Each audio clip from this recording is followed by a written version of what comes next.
So let's take a look at part 2 of this case study, as you might expect, now that we've kind of talked about the structure and functionality and a bit about some of the operators we're going to use. Now we're going to dive into the code, and we're going to show how you can use the mono, flux, and scheduler operators to crawl this folder hierarchically and count the number of images that you find therein. And this is the main entry point. This is the image counter class.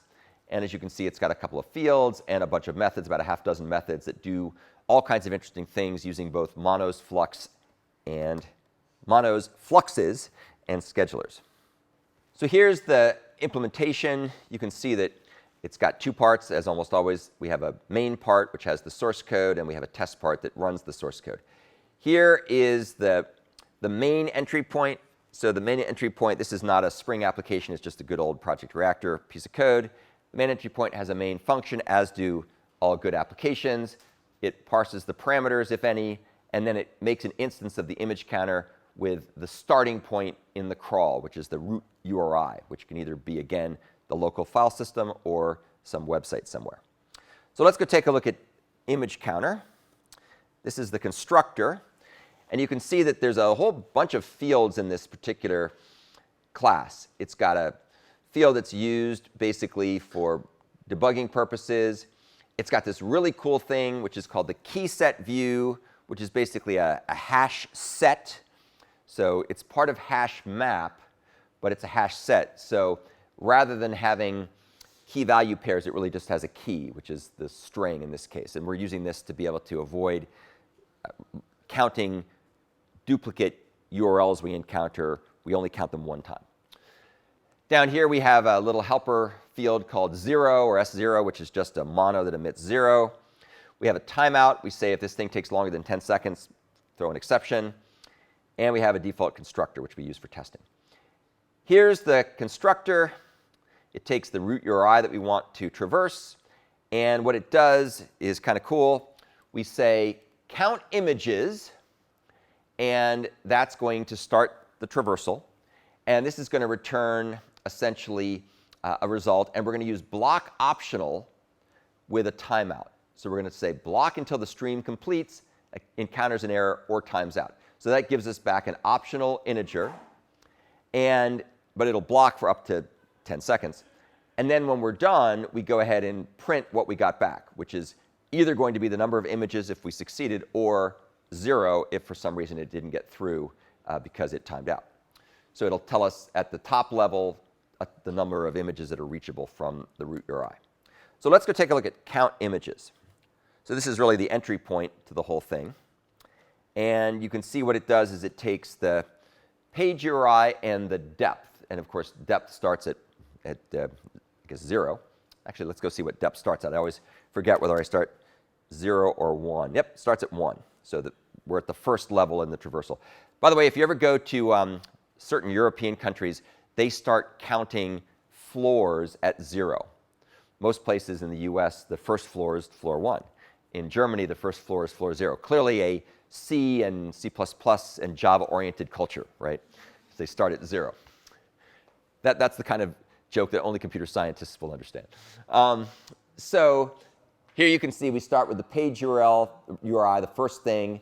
We check to see if we've exceeded our depth. If we've exceeded our depth, we print a message, and then we return S0, which is basically a mono that emits 0, indicating that we're done with that traversal at that depth. Otherwise, and this is really cool, remember, this whole thing is running concurrently. So what we want to do is we want to say, have we seen this page URI yet? If not, go ahead and add it to the map, because it's the first time we've seen it. If we have seen it, bail out, because we're not counting stuff that we've already seen. And what we're doing is using a very cool atomically conditional check then act operation called put if absent. And what put if absent does is it goes ahead and adds this thing to the hash set, and only if it's not already present. So if it's there, it's going to be ignored. If it's the first time, it'll be added, and it's done atomically. So even if multiple threads are traversing, that code will not have problems. Otherwise, if we're still within the depth and we have not seen this URI yet before, we're going to go ahead and call a helper method called countImagesAsync. And if we succeed, then we print what we found. Otherwise, we'll see what we do excuse me, on failure. OK, so let's go take a look at count images async. Count images async is a really cool method. You can see it takes the page URI and the depth. And what it does is it goes ahead and it asynchronously gets a mono to a web page. And the way that works is it calls this factor method called getStartPage, and it uses a wrapper around the JSoup HTML parsing library to get us the page. So JSoup will go ahead and get us a page, which is called a document. And we're going to get that page, but we're going to do it in the common fork join pool. So this is that common pool mono thing that we had talked about in the previous slide set, where common pool mono is going to subscribe the mono on the common fork join pool. So we're using the common fork join pool for this, and we use transform deferred, which is adding our own custom operator into this little stream. And we're going to get the web page doing that. And I won't, in the interest of time, I won't show how that works, but it's very cool. It's a little wrapper around the JSoup library. So this will get us back a mono to a document that is in the process of being downloaded asynchronously. And then what we do is we use that mono. When that mono triggers, meaning we've got the document, two things will take place concurrently.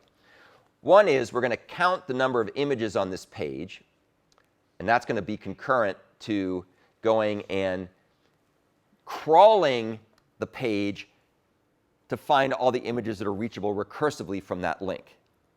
So we're doing two things. We're counting the number of images in one concurrent path, and we're traversing that link to count more images in a different path. So here you can see what we do is we call getImagesInPage, which we'll look at in a second, but we run that in the common fork join pool.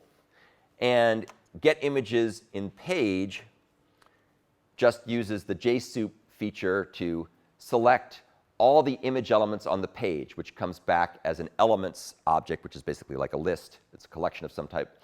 And that's going to be the images. Those will be images that were marked with the image tag.